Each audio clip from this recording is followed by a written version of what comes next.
안녕하세요. 축구 전문 기자 한준입니다. 안토니오 콘테 감독과 함께 프리시즌도 보내고 여름 이적 시장까지 보낸 풀시즌. 지난 2021-2022 시즌에 중도 부임해서 토트넘을 챔피언스리그에 진출시켰기 때문에 어느 때보다 기대감이 컸는데요. 하지만 정작 영입된 선수들이 기대만큼 활약을 못해주고 콘테 감독의 축구는 지난 시즌 잘 살렸던 손쾌 듀오까지도 활용하지 못하는 최악의 상황으로 치닫고 있습니다. 그나마 시즌 초반에는 결과라도 냈는데 맨체스터 유나이티드와 프리미어리그 주중 원정 경기 패배에 이어 뉴캐슬 유나이티드와 홈 경기까지 패배하면서 본격적으로 콘테 감독의 축구에 대한 비판이 영국 현지에서도 나오고 있습니다. 영국 공영방송 BBC의 매치 오브 더 데이, 60년 넘게 프리미어리그를 그 어느 매체보다도 세밀하게 분석해왔던 프로그램에서는 프리미어리그 레전드 중의 레전드인 앨런 시어러가 출연해 토트넘의 문제 냉철하게 짚었는데요. 프리미어리그 레전드들도 토트넘의 경기력, 노잼이다, 재미없는 축구 때문에 토트넘 선수들도 행복하지 않은 상황이다 라고 이야기했습니다. 뉴캐슬과의 경기 위고 로리스 골키퍼의 실책 때문에 졌다라는 비판들도 있는데요. 이 로리스의 실책조차도 전술적인 부분 뉴캐슬이 준비한 함정에 토트넘이 걸린 것이기 때문에 감독의 책임이 아니겠느냐라는 지적들 따르고 있습니다. 과연 토트넘의 경기력, 콘테 감독의 전술과 지략, 어떤 점이 문제인지 BBC 프리미어리그 레전드들의 해설 내용 지금부터 총정리해드리겠습니다.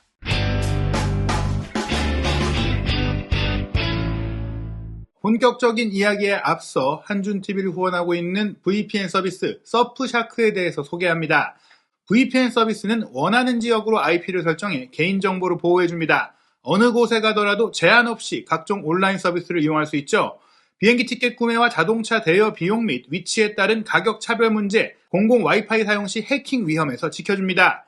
한준TV를 구독하시는 분들은 해외 축구 경기 중계 시청에 도움이 되는데요. 자국에서만 볼 수 있는 각종 분석 프로그램 경기 생중계를 한국에서도 실시간으로 보기 위해선 서프샤크 VPN 서비스가 필요합니다. 다양한 VPN 서비스가 있지만 서프샤크는 기기 무제한이 강점입니다. 온라인 최저가의 무제한 기기 등록이라 한번 결제하시면 제약 없이 이용이 가능합니다. 프로모션 코드 입력하면 83% 할인과 3개월 추가 이용도 가능합니다. 또한 30일 이내 전액 환불이 가능하니까요. 부담 없이 이용해 보시기 바랍니다.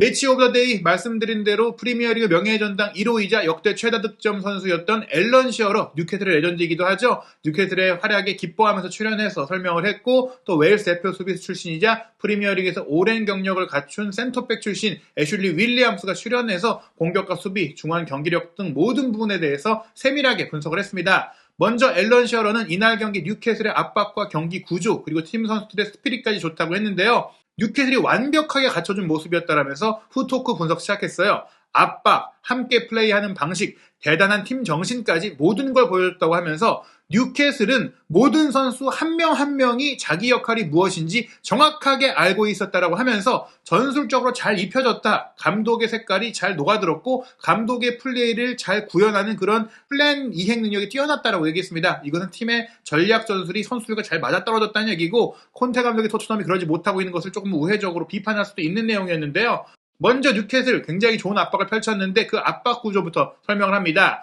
뉴캐슬의 압박 구조에서 흥미로운 것은 수비 라인에는 파비안 셰어, 미드필드 라인에서 브루노 기마라이스가 공이 있는 위치로 함께 딱 모여들면서 센터백 파트너 혹은 풀백, 중앙 미드필더 파트너를 도와주는 그런 플레이를 잘해줬거든요. 물론 뉴캐슬이 첫 30분 동안 토트넘의 파상 공세에 압박을 당했다라고 시어로도 설명을 하는데 그 압박에 대처했던 뉴캐슬의 자세가 어땠나요? 하면서 모든 뉴캐슬 선수들의 태도가 좋았다. 상대가 초반에 홈에서 기세를 올리면서 슈팅도 많이 때렸지만 흔들림 없이 경기 계획을 이행했다는 얘기인데 지금처럼 케인 선수의 슈팅이 이루어질 때 브루노 기마랑이스도 뒤에서 따라오고 파비안 시어도 앞으로 좁혀 올라오면서 앞뒤 공간을 쫙 조여가지고 슈팅할 수 없도록 공간을 통제했다는 얘기입니다. 이런 압박이 경기 내내 이어졌는데요. 특히 왼쪽 측면 공격수로 전진 배치했던 조엘링턴 선수의 수비 가담이 대단했어요. 사실 이 선수가 에디 하우 감독 부임 이후에는 메잘라 역할, 중앙 미드필더 역할, 박스 투 박스 역할을 하면서 만개했는데 최근 경기에서는 알랭 생맥시맹이 부상으로 빠지면서 측면 공격수로 전진 배치되는 토트넘과의 경기에서는 예전에 맡았던 포지션을 맡았는데 측면 공격수로서 예전에 초반처럼 그냥 공격만 하는 게 아니라 본래 본인이 메잘라 역할, 중앙 미드필더 역할을 했던 때의 그 수비 가담을 그대로 보여주는 엄청난 활동량과 집중력과 수비 가담력을 보여줬습니다. 지금 보시면 오른쪽 윙백 에메르송 로얄 선수가 공을 달라고 크게 손짓을 하면서 비어있는 장면인데 그 비어있는 로얄 선수를 향해서 엄청난 먼 거리에서 조엘링턴이 따라 내려와서 결국 공을 뺏어내거든요. 앨런 시어러도 조엘링턴이 수비를 하기 위해 30, 40야드를 따라 내려와 동료들을 돕기 위해 공을 따냈다라고 설명했어요. 사실 이 경기를 앞두고 조엘링턴이 부상으로 못 뛸 수도 있다는 소식이 있었기 때문에 토트넘이 우세하겠다는 얘기들이 있었습니다. 말씀드린 대로 조엘링턴의 수비 가담력과 압박 능력과 또 공격 능력, 이런 알토란 같은 역할들이 중요하기 때문인데 결국 이 선수가 이날 뉴캐슬의 압박 중에서도 굉장히 좋은 부분을 수행했다는 걸 볼 수가 있습니다. 지금 장면도 오른쪽 측면에서 이어진 뉴캐슬의 크로스가 차단되고 토트넘이 좋아하는 역습으로 전개하는 상태가 펼쳐졌어요. 손케 듀오가 전방에서 하프라인 앞에서 뛰어들기 위해 준비하고 있잖아요. 그런데 이 전개가 이어지지 못하도록 이번에는 브루노 기마랑이스 선수가 공격력이 뛰어나고 패스력이 뛰어난 창의적인 플레이메이커인데 중앙 미드필드로서 수비 가담도 잘해줬잖아요. 이 장면도 오른쪽 측면을 타고 로얄이 공을 전개하는 패스를 연결했을 때 벤탄쿠르가 이어받으려고 움직였으나 사전에 기마랑이스가 그 앞쪽을 잘라 움직이면서 공을 막아냈어요.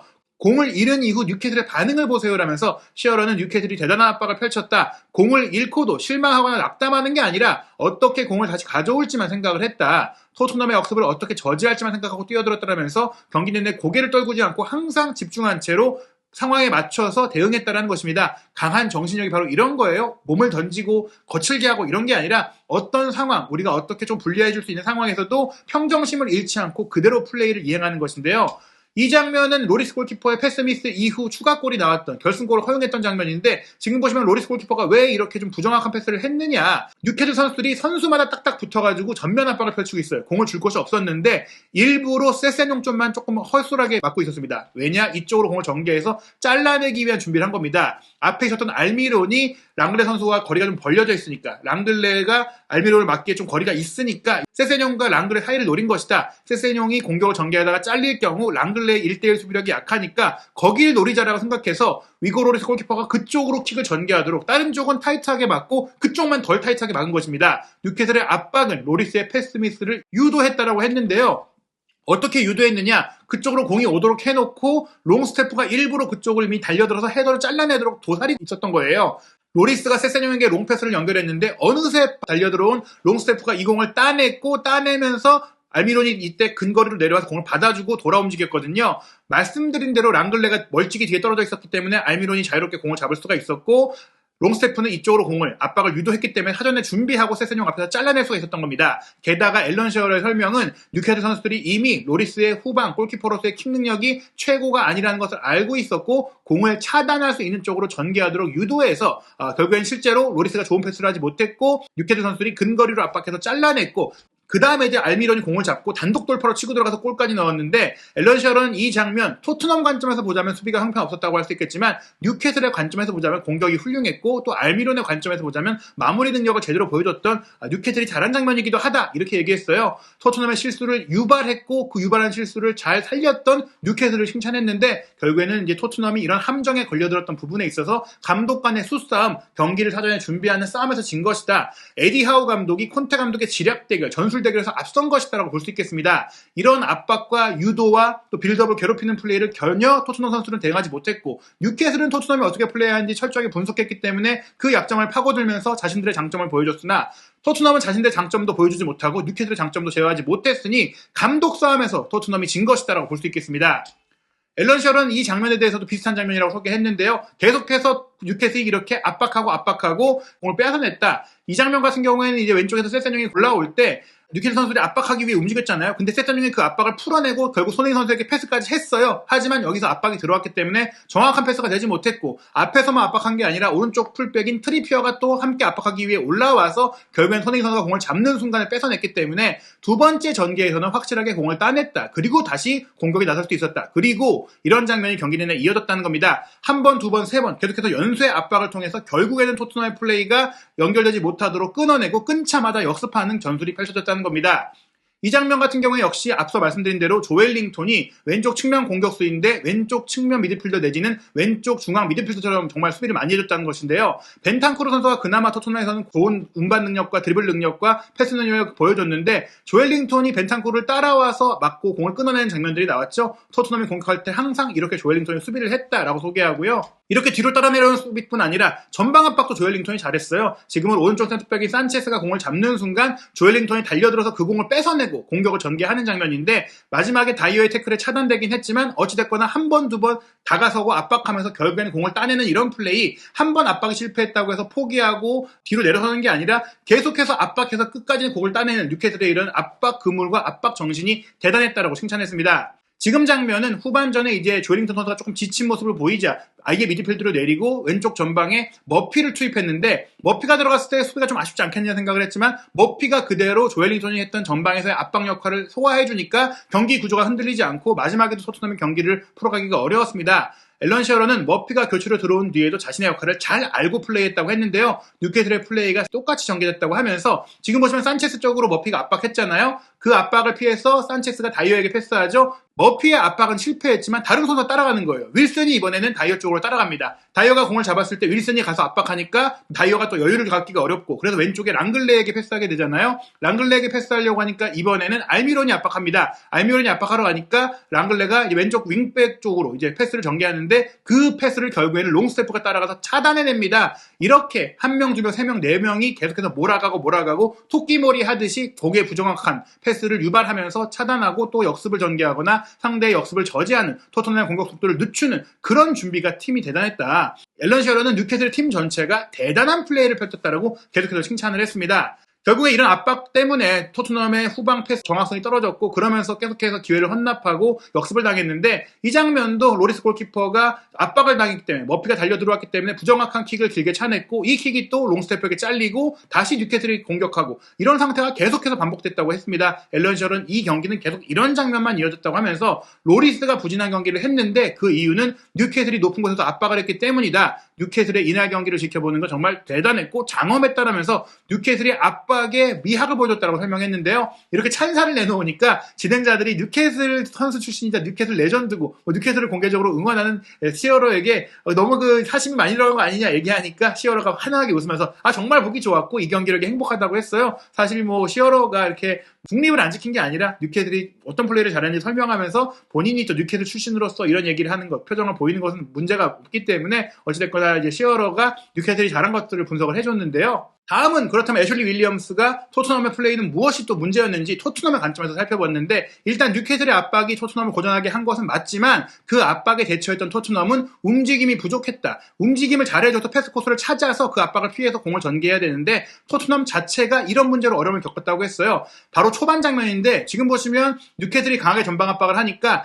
다이어가 처음에는 벤탄쿠르에게 패스를 줬다가 다시 백패스를 받게 돼요. 줄 곳이 없으니까 벤탄쿠르가 뒤로 준 거죠. 여기서 다이어가 로리스 골키퍼 쪽으로 백패스를 하게 됩니다. 줄 곳이 없으니까. 지금 쓰리톱이 강하게 전방 압박을 하니까 자칫 잘못 전진 패스를 했다가 끊겨서 위험하게 될까봐 백패스를 했는데 그 백패스가 자칫골이 될 뻔했어요. 로리스 골키퍼도 집중력을 잃었고 다이어도 집중력을 잃었고 너무나 허술한 플레이가 나온 것이죠. 윌리엄스도 실제로 에릭 다이어가 자책골을 기록할 뻔했다고 하면서 이 장면이야말로 이날 경기 토트넘이 얼마나 허술했는지를 단적으로 대표적으로 보여준 장면이라고 했는데요. 왜냐면 이게 한두 번 나왔으면 실수인데 계속 이런 장면이 나왔다는 거예요. 그리고 공격 전개 상황에서도 패스미스가 많았다. 토트넘이 기본적으로 패스미스가 많았던 것은 상대의 압박이 좋았던 것도 있지만 토트넘 선수들 자체의 퀄리티에 문제가 있는 게 아니냐라고 토트넘 선수들의 실력 자체에 의문을 표했는데요. 지금 장면은 세세뇽 선수가 왼쪽 측면에서 공격을 전개하고 있습니다. 벤탄쿠르의 패스를 받아서 높이 올라갔고 손케디오가 문제 위험직으로 침투하고 있는 상황이에요. 뒤에서 골키퍼와 센터백 사이로 들어갔다면 크로스 패스 타이밍에 맞춰서 바로 논스톱 을 할 수도 있는 장면이었는데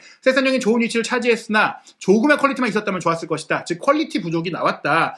두 명의 스트라이커가 좋은 침투를 하고 있었기 때문에 센터백 사이로 공을 올리기만 하면 바로 골이 될 수 있는 기회였으나 실제로 세세뇽의 크로스가 어떻게 됐나요? 이 좋은 위치로 날라온 게 아니라 골키퍼를 넘겨서 골대를 넘겨서 반대쪽으로 넘어가 버린 크로스가 나왔습니다. 이 크로스 퀄리티는 형편없다. 프로 선수로서 프리미어리그로서 보여줄 수 있는 능력이 아니다 라면서 세세뇽의 실력을 지적했는데요. 이런 크로스 패스를 보면서 사실 최근 경기 세세뇽이 빠르고 세세뇽도 잘하는데 왜 페리시를 썼지? 많은 팬들이 의문을 가졌잖아요. 페리시는 사실 템포가 느려지긴 해도 크로스 패스에 이런 미스가 안 나오기 때문에 아마도 훈련장에서부터 세세뇽이 이런 크로스의 부정확함을 보이지 않았을까라고 생각해볼 수가 있는 좀 아쉬운 장면이었습니다. 이 장면도 에릭 다이어의 패스미스예요. 사실 이날 경기 3백의 중심이자 리더인 에릭 다이어의 후방 빌드업이 너무나 부정확했기 때문에 토트넘이 공격을 풀어가는데 어려웠는데 지금 에릭 다이어가 왼쪽에 세세뇽에게 롱패스를 전개하잖아요. 근데 이 패스가 너무 길었어요. 그래서 세세뇽이 확보하지 못하고 그냥 허무하게 공소유권을 내주는 장면인데 그 이유는 움직임이 부족했기 때문에 옵션이 부족하다. 다이어의 문제도 있지만 다이어가 좋은 패스를 줄 수 있도록, 정확하게 줄 수 있도록 다른 선수들이 움직여줘야 된다. 움직여줘야만 여기도 줄 수 있고 저기도 줄 수 있고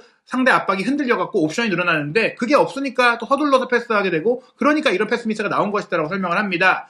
이번에는 오른쪽으로 전개한 패스인데 역시나 상대 수비가 달라붙어 있는 상태에서 줄 수밖에 없었잖아요. 왜냐? 서서 패스를 받으려고 하니까 수비가 다 보고 차단하는 거예요. 내려오면서 받고 내려왔을 때 끌어내고 그 끌어낸 공간으로 들어가고 이렇게 연쇄적인 스위칭 플레이를 통해서 공간을 만들어내는 움직임이 필요한데 토트넘은 그런 움직임이 부족했으니까 옵션이 잘못됐고 그래서 다이어가 잘못된 곳으로 패스를 하게 되면서 뉴캐슬의 볼 소유권을 내주는 상황이 나왔다는 것이죠. 계속해서 같은 문제가 드러났다. 앨런 시어러가 얘기한 것처럼 뉴캐슬이 전방 압박을 잘했기 때문에 토트넘 선수들이 가만히만 서 있던 게 아니라 움직이면서 뭔가 해보려고 해도 틈이 안 나왔을 수 있지만 그 움직임이 좀 더 풍부하고 영리하고 전술적이었다면 충분히 풀어낼 수 있었다. 선수들도 잘 안 움직였고 선수들이 이런 압박을 어떻게 대처하고 풀어갈지 감독이 만들어줘야 되는데 그런 것도 부족했다. 결국엔 총체적인 난국이었다라고 볼 수 있겠죠. 그러면서 계속해서 토트넘이 이제 공격을 풀어갈 때 패스미스의 문제들, 단지 후방 빌드업뿐만이 아니라 파이널 서드 지역에서의 퀄리티도 아쉬웠다라고 얘기했는데 애슐리 윌리엄스는 계속해서 뉴캐슬이 인상적이었던 것도 맞지만 토트넘의 퀄리티도 부족했다. 케인이 뒤로 내려와서 벤탄쿠르에게 좋은 패스 줬죠. 벤탄쿠르가 도어티의 옷버리핑에 맞춰서 스루 패스를 넣었는데 이 스루 패스가 허무하게 길게 빗나가요. 벤탄쿠르 스스로도 짜증을 내면서 딱 손을 뿌리쳤는데 도어티한테 뭐라고 한 게 아니라 본인에게 지금 화를 낸 거거든요. 벤탄쿠르 스스로가 좌절감을 표현하기도 했다라면서 윌리엄스가 이 장면 크게 지적을 했고 또 이어지는 장면 계속된 전방 압박 속에 로리스의 킥이 또 차단되는 이런 상황 속 쉽게 바로 우리의 소유권을 상대에게 내주는 위험한 경기를 토트넘이 계속해서 했고 이날 중앙 미드필드로 출전한 비수마도 정밀한 플레이를 통해서 따라가야 되는 상태에서 전환 패스가 허무하게 잘렸잖아요. 이렇게 바로 근거리에 있는 선수에게 잘렸다는 것은 패스 자체가 부족했다는 거예요. 압박도 그렇게 심하지 않았기 때문에 이런 패스는 성공시켜줘야 되는데 이것도 안 됐다. 그래서 콘테 감독도 엄청나게 화를 내면서 좌절감을 표했다. 같은 유형의 패스 미스가 계속 이어졌기 때문에 콘테 감독도 화를 냈다라는 것인데 감독의 준비 부족도 있겠지만 선수들의 능력 부족과 기본기 부족도 드러난 경기였다라고 했습니다. 애슐리 윌리엄스는 뉴캐슬이 경기를 잘 준비하기도 했지만 토트넘 선수들이 퀄리티, 창의성, 움직임, 확실한 위치 선정을 보여주지 못하면서 아무것도 만들어내지 못했다. 토트넘 선수들의 실력이 크게 문제다라고 지적하는 수준에 이르렀습니다. 앨런 시어러는 토트넘과 맨유의 경기를 봤을 때 케인이 뒤로 내려왔었고 이번 경기도 그렇고 팀 내에서 유일하게 창의성을 보여준 선수는 케인이었다고 했는데요. 킬러 패스를 찾아낼 수 있는 유일한 선수로서 경기 초반 토트넘이 맞이했던 손흥민 선수가 맞이했던 두 번의 결정적인 기회도 케인의 패스에서 내려왔다. 그런 플레이를 할 수 있는 선수가 토트넘에는 케인밖에 없었다. 그래서 토트넘은 상대의 압박 속에서 하나의 틈을 찾아서 공격을 만들어낼 수 있는 천재형 선수가 없다. 그게 문제다라고 지적했습니다. 매치 오브 더 데이의 진행자는 토트넘이 그래도 이 경기 전까지는 홈에서 전승을 거두고 있었고 여전히 탑4에 들어있는데 게다가 챔피언스리그 조별리그도 1위인데 긍정적인 분위기가 될 수 있는 충분한 그런 여건들이 있는데 왜 그렇게 되지 못했나요? 이게 질문하게 됩니다. 애슐리 윌리엄스가 얘기하는 것은 맞습니다. 사실 그렇게 토트넘 선수들이 좌절할 만한 성적이 아닌데 히샤리송과 쿠루세스키가 아무리 부상 중이라고 하더라도 시즌 초반 출발이 좋았고 또 좋은 감독도 있는데 왜 이렇게 부정적인 경기를 하느냐. 홈 경기인데도 왜 내려서도 경기를 했느냐. 그리고 또 모든 게 안 풀리는 경기처럼 마치 패배가 오래 이어졌던 정팀처럼 자신감을 완전히 잃은 것처럼 경기를 했다. 밖에서 보기에는 지금 성적 자체가 그 정도까지 문제가 아니라고도 할 수 있겠는데 이 문제는 팀의 형태에 대해서 선수들이 행복하지 않은 것처럼 보였기 때문이다라면서 선수들이 지금 스스로 확신을 갖지 못하고 팀의 전술이나 팀의 방향성에 대해서 의문을 갖고 있는 것 아니냐. 그러니까 자신 있게 플레이를 못하는 거 아니냐. 결국 감독의 전술 전략에 대한 문제가 선수들에게도 깊이 인지되고 있는 게 아니냐라고 보는 것인데요. 앨런 시어러도 토트넘의 경기 스타일의 문제를 지적하면서 재미있지 않은 축구다. 흥미진진한 축구가 아니다라면서 토트넘이 지금 재미없는 축구를 하고 있고 선수들도 신나게 뛰지 못하고 있다라고 지적을 했습니다. 그리고 이날 이슈 중에 하나가 선제골 장면이죠. 위고 로리스 선수가 칼럼 윌슨에게 차징을 당했던 거 아니냐라는 지적. 사실 이게 파울로 무효가 돼야 되는 골이 아니었냐라고 했는데 앨런 시어러는 문제가 없다라고 얘기를 했습니다. 골키퍼 로리스가 사실 이 장면에서는 배우 공간이 크게 비어있고 오프사이드 트랩을 썼으니까 그게 뚫렸다면 오히려 먼저 조금은 나와서 5야드 정도는 앞에 나와서 공을 처리할 수 있었다. 아무리 상대 공격수가 뛰어들더라도 기본적인 거리가 있으니까 롱패스가 왔을 때 그냥 툭 차낼 수 있는데 그러려면 조금 앞에 나와 있어야 되는데 너무 뒤에 머물러 있었고 또 실제로 둘이 충돌할 수 있는 그런 상태에서도 좀 안일했고 충돌 이후에도 서 있다가 놓쳤다. 빠르게 다시 움직였어야 되는데 파울이니까 난 그냥 넘어져야지 그랬던 것 같다. 그럴 게 아니라 더 강하게 대처했어야 됐다라고 얘기를 합니다. 그에 대해서 애슐리 윌리엄스도 저도 동의합니다. 윌슨이 점프하거나 달려들지도 않았다. 그러니까 여기서 로리스를 넘어뜨리기 위한 적극적인 움직임이 아니라 그냥 둘이 동시에 달려오다가 부딪힌 것 같다. 시어러가 얘기한 것처럼 로리스가 조금 먼저 나와 있었다면 그냥 걷어낼 수 있는 장면이었다 라고 얘기했습니다. 앨런 시어러는 윌슨의 피니시도 환상적이었다라며 판정상의 문제는 없었다라고 했는데요. 결과적으로 토트넘은 모든 면에서 집중력, 퀄리티, 전술 전략, 구조 다 졌던 경기였다고 할 수 있겠습니다. 정말 큰 위기 상황인데요. 토트넘은 10월 27일 목요일 새벽 4시에 스포르팅 리스본과 챔피언스리그 D조 5차전 경기 치릅니다. 아직 토트넘이 조별리그 1위이기 때문에 이 경기를 이기면 16강 진출을 자력으로 확정할 수 있어요. 이런 성과가 나온다면 토트넘 선수들 조금 한시름 덜을 수 있는데 만약 이기지 못한다면 챔피언스리그 조별리그 탈락의 위험까지 찾아오기 때문에 정말 승리가 필요한 경기입니다. 이어서 10월 29일 토요일 밤 11시에는 승격팀 본머스와 원정 경기거든요. 이 경기는 상대팀의 퀄리티 때문이라도 이기지 못할 경우 더더욱 토트넘의 위기론이 커질 수밖에 없고요. 마르세유와의 챔피언스리그 원정 경기, 리버풀과 프리미어리그 빅매치는 토트넘이 정말로 잘 준비해야 될 경기가 될 것 같습니다. 과연 이 위기와 불안감을 어떻게 극복할 수 있을까요? 콘테 감독은 자신의 능력을 보여줄 수 있을지, 손흥민 선수를 살릴 수 있는 축구가 나올 수 있을지 한준TV에서 토트넘 허스퍼의 모든 이야기 확인하시기 바랍니다.